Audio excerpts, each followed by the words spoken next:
La vente à distance est un vocable générique qui recouvre en B2C non seulement le périmètre de la vente, mais aussi celui des prestations de services. Dans tous les cas, son régime s'applique à tout contrat conclu entre un professionnel et un consommateur dans le cadre d'un système organisé de vente ou de prestation de services à distance sans la présence physique simultanée du professionnel et du consommateur par le recours exclusif à une ou plusieurs techniques de communication à distance jusqu'à la conclusion du contrat. Sont concernées par conséquent toutes les ventes sur Internet ainsi que les prestations numériques. Cela implique que le professionnel doit communiquer au consommateur de manière claire et compréhensible une liste d'informations précises comme les éventuels frais ainsi que le délai et les modalités de rétractation. Ce délai est de 14 jours à compter de la réception de la marchandise ou de la conclusion du contrat pour les prestations de services. Dans quelques cas particuliers, il ne s'applique pas, comme pour des biens décellés ne pouvant être renvoyés pour raison d'hygiène,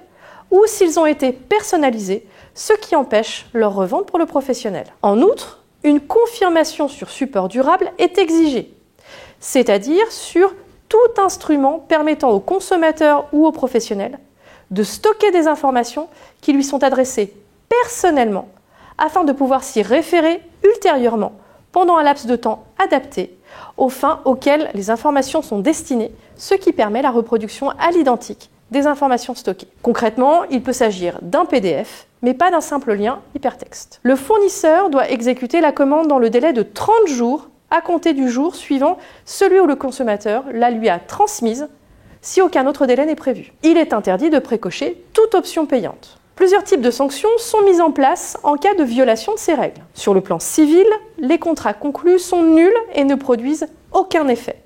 Un remboursement doit alors être effectué avec majoration en cas de retard. Sur le plan pénal, des peines allant jusqu'à 2 ans d'emprisonnement et 150 000 € d'amende, 750 000 € pour une personne morale, peuvent être prononcées en plus d'une interdiction d'exercer. Enfin, des amendes administratives peuvent s'ajouter jusqu'à 15 000 € pour les personnes physiques et 75 000 € pour les personnes morales dans les cas les plus graves.